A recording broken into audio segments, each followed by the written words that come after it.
자, 우리나라의 체육계를 이끌어갈 수장으로 유승민 대한체육회장이 선출됐습니다. 아테네 올림픽에서 당시 만리장성을 넘어 탁구 남자 단식 금메달리스트가 됐던 우리 유승민 신임 회장, 이번 체육회장 선거 역시도 대이변이었다는 평가가 많습니다. 네, 유승민 신임 회장 모셔서 앞으로 달라질 한국 스포츠의 미래 엿보겠습니다. 어서 오세요. 안녕하십니까? 안녕하세요. 자, 우선 축하드립니다. 고맙습니다. 예, 축하드립니다. 사실 선거 과정이 좀 쉽지만은 않았습니다. 네. 단일화가 좀 무산되고 하면서 여러 가지 전망이 나왔었는데 첫 질문 좀 이렇게 여쭤보고 싶어요. 당선될 가능성한 확률로는 몇 퍼센트 보셨습니까? 저는 내심 기대는 했지만 예. 정말 많은 분들이 이구동성으로 좀 어렵다고 하시더라고요. 아. 그래서 뭐 사실은 이렇게 뭐 예상은 못했습니다. 못했지만 제가 그 선거하는 과정을 또 믿었기 때문에 예. 또 유권자들께서 체육인들께서 변화에 대한 열망이 크다라고 제가 생각을 했기 때문에 그래도 진정성 있는 선거 과정이 였지 않았나. 그거에 대한 화답으로 이런 선거 결과가 나온 것 같습니다. 그 선거 과정 진정성도 얘기를 해주셨는데 네. 선거 과정 쉴 새 없이 정말 선거 현장을 누비셨잖아요. 네. 어떤 생각들 하셨고 좀 기억에 남는 장면 같은 것도 좀 있으십니까? 일단은 제가 68개 종목을 다 체험을 했습니다. 다 체험을 몸소 하셨다고요? 네. 예를 들면 뭐 스켈레톤도 해보고 예. 스키도 타보고 수영도 펜싱도 하고 철인 해보셨습니까? 3종 펜싱, 사격, 뭐 탁구, 테니스 할 것 없이 다 이제 경험을 해봤는데 예. 이제 대한체육회장이라면은 아무래도 이 종목에 대한 이해가 있어야 된다고 생각을 합니다. 특히 저 같은 경우에는 탁구 선수 출신이라는 이미지가 워낙 강하다 보니까 네. 탁구 쪽에는 강점이 있지만 다른 종목들을 어떻게 이해하고 소통할 수 있을 것인지에 대해서 좀 많은 의구심을 갖고 계신 분들도 계신 걸로 알고 있어요. 예. 그래서 그런 종목을 체험하면서 굉장히 저도 새롭게 좀 느낀 점이 많았고 그 부분들이 좀 주요하지 않았나 생각이 듭니다. 네, 벌써부터 유 회장님에 대해서 여기저기 기대감을 드러내는 목소리가 많이 나오고 있습니다. 자, 다음 달 28일 공식으로 좀 취임하시는데 그동안 이 강도 높은 내부 개혁이 필요하다라는 목소리도 좀 많이 들려왔습니다. 자, 먼저 가장 개혁이 필요한 부분은 어디다라고 보십니까? 우선은 뭐 내부 개혁이라고 하는 것은 사실은 저희가 잘한 거는 지속적으로 끌고 가야 됩니다. 그러나 지금 체육계가 굉장히 분위기가 많이 침체돼 있는 상황이거든요.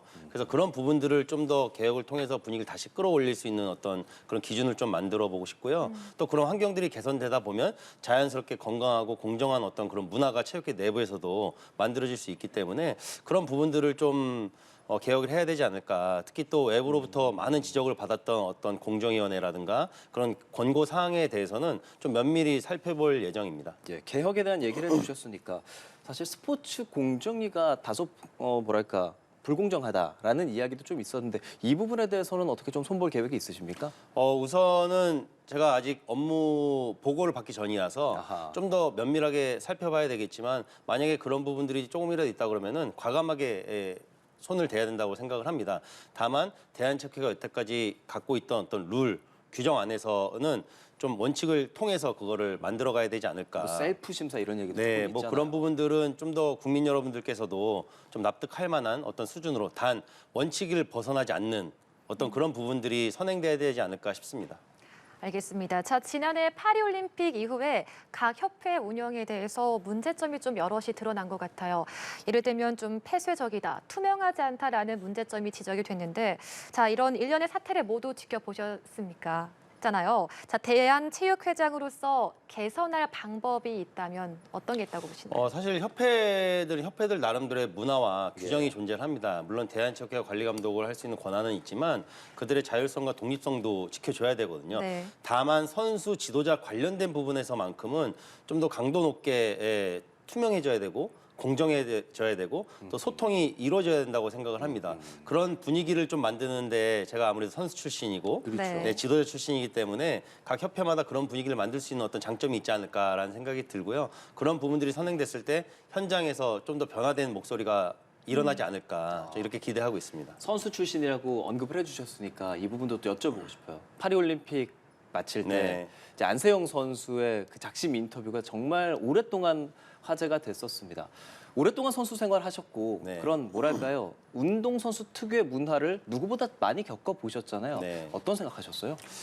이제는 확실히 선수들이 본인의 목소리를 뚜렷이 낼 줄 아는구나 라는 생각이 들었습니다. 근데 조금 더 뚜렷이 내줘야 됩니다. 그래요? 선수들이 목소리 낼 거는 내는데 다만 그 내는 방식과 방법 이런 부분들에 대해서는 저희가 계속 지속적으로 소통을 해서 예. 선수들이 피해를 보지 않는 선에서 목소리를 내줘야 된다고 저는 생각을 하거든요. 그래서 그런 부분들이 저도 선수위원을 IOC에서 지냈기 때문에 그러셨죠. 어떻게 하면 선수들의 목소리를 정말 실용적으로 잘 대변할 수 있을지에 대해서는 협회나 저희 같은 리더십 그룹들이 잘 챙겨봐야 되지 않을까 싶습니다. 배드민턴 협회 이야기 바로 해볼게요. 배드민턴 협회, 뭐 축구 협회도 마찬가지고요.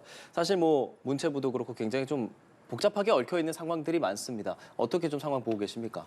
우선은 아직 그 두 협회는 선거 전입니다. 그래서 그 선거 결과가 곧 나오겠지만 아무래도 제가 서두에 말씀드렸듯이 그 종목이 갖고 있는 그런 자율성과 독립성은 지켜줘야 되는 거기 때문에 그런 부분들을 포함해서 좀 원칙을 갖고 지켜봐야 되는 것이 아닌가. 그리고 그 이제 축구인들이나 배드민턴 각 종목마다 그 유권자들이 있지 않습니까? 예. 그 유권자들이 또 올바른 판단을 할 수 있는 것도 저희가 기대해 볼 수 있는 부분이 아닌가라는 생각이 듭니다.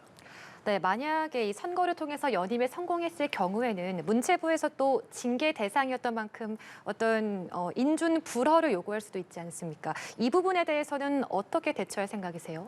저는 원칙적으로 대처를 해야 된다라는 말씀을 드리고 네. 싶습니다. 그 외부에서 어떠한 기준을 들어서 저희 체육회에 요청을 한다고 하더라도 체육회가 갖고 있는 그 독립성과 체육회가 갖고 있는 규정이 있거든요. 그렇죠. 그런 부분들을 면밀하게 살펴봐야 되지 않을까. 좀 냉정하고 원칙적으로 봐야 되는 부분이라고 생각을 합니다. 체육회와 문체부와의 관계 어떤 관계라고 생각하고 계세요? 전 항상 수평적으로 서로가 협력해야 되는 관계라고 어허. 생각을 합니다. 예. 누구 한쪽으로도 치우칠 수 없는, 다만 체육회 입장에서는 국가 보조금을 문체부로부터 지급을 받기 때문에 그러니까요. 이제 어떻게 하면은 체육인들이 더욱더 풍족하고 풍성하게 할 수 있을지에 대해서는 저희 같은 체육 리더들이 고민을 해야 될 부분이라고 생각을 하고요.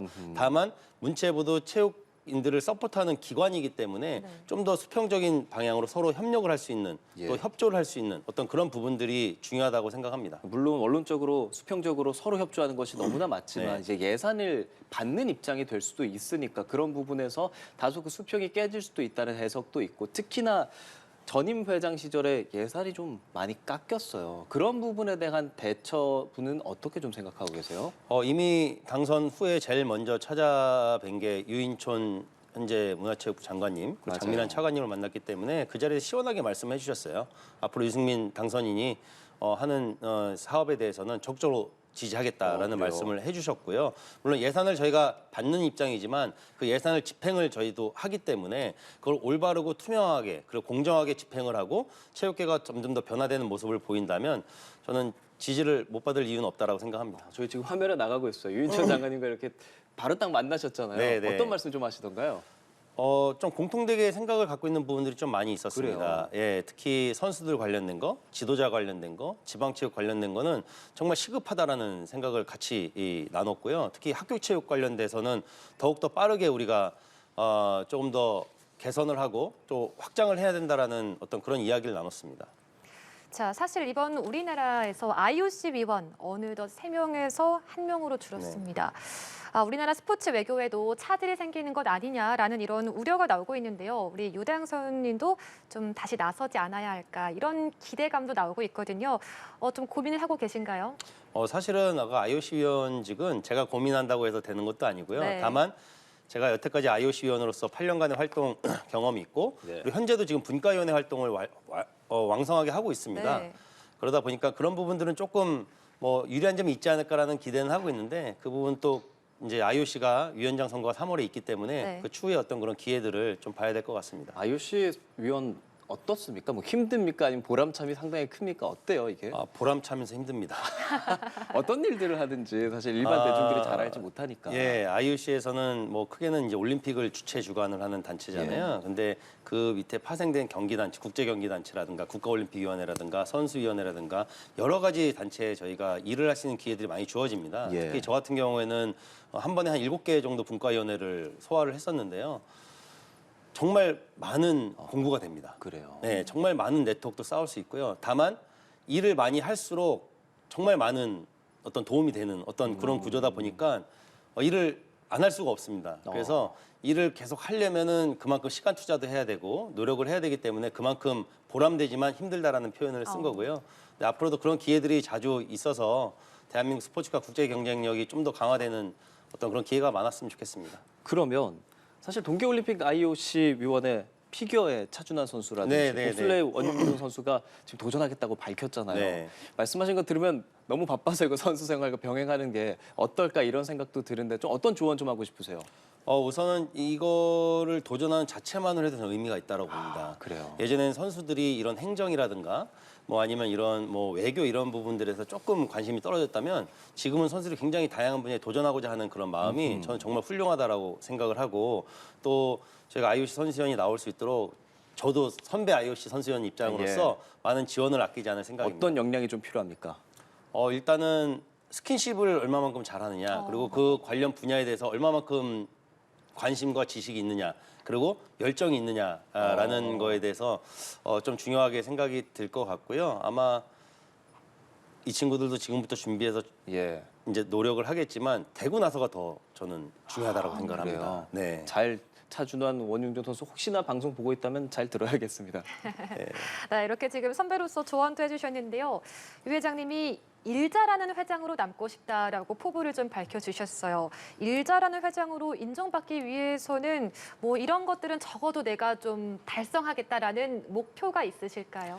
예, 일단은 뭐 벌써부터 그 4년 뒤를 보는 게 아니고요. 네. 당장 내일부터 저는 일을 해야 된다고 생각을 합니다. 그래서 현안이 굉장히 많은데 하나씩 집중을 해서 풀어나간다면은 충분히 그런 평가를 받을 수 있지 않을까. 그리고 이 대한체육회장의 직위를 보면 비상근 명예직으로 돼 있습니다. 네. 그래서 출근에 의무는 없지만 사실은 어느 기관보다도 일이 많다라고 생각을 하거든요. 그래서 오히려 지금 대한체육회에 계시는 직원들보다도 더 열심히 뛸 준비가 되어 있기 때문에 그런 부분에서 좀 인정을 받고 싶은 욕심이 있습니다.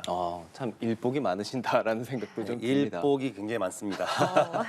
자, 마지막 질문이 될 것 같아요. 저희가 앞서 이제 운동선수로서의 고충 같은 것들도 조금 여쭤보기는 했지만 요즘 엘리트 체육이 좀 많이 죽고 있어요. 뭐 클럽 체육으로도 많이 바뀌고 그런 상황인데 그걸 좀 어떻게 바라보시는지와 해석, 해법도 좀 궁금하고 또 마지막으로 하실 말씀 있으시면 또 부탁드리도록 하겠습니다. 네, 사실은 저희가 뭐 엘리트 체육이다, 생활 체육이다 이렇게 뭐 좀 나눠서 이분법적으로 생각하시는 분들이 많은데요. 예. 같은 뿌리라고 생각을 합니다. 그래요? 예, 저희 지금 생활 체육 동호인 중에서는 학부형들이 굉장히 많으십니다. 그렇죠. 예, 선수로 키우는 자녀들을. 근데 정말 엘리트 체육 지금 굉장히 어렵습니다. 왜냐하면 대외적으로도 그렇고 대내적으로도 그렇고 여러 가지 현안들이 있는데 결국에는 그런 규제들을 풀어야 된다고 생각을 합니다. 선수들이 마음 놓고 운동할 수 있는 어떤 환경을 만들고 지도자들이 거기에 헌신할 수 있는 그 기준을 만들어줘야 된다고 생각을 하고요. 네. 특히 가면 갈수록 인구 감소가 되면서 스포츠를 하지 않는 아이들이 굉장히 많다라고 합니다. 그래서 학교 내에서 공교육 시스템 안에서도 아이들이 스포츠를 즐길 수 있는 환경을 만들어주는 것도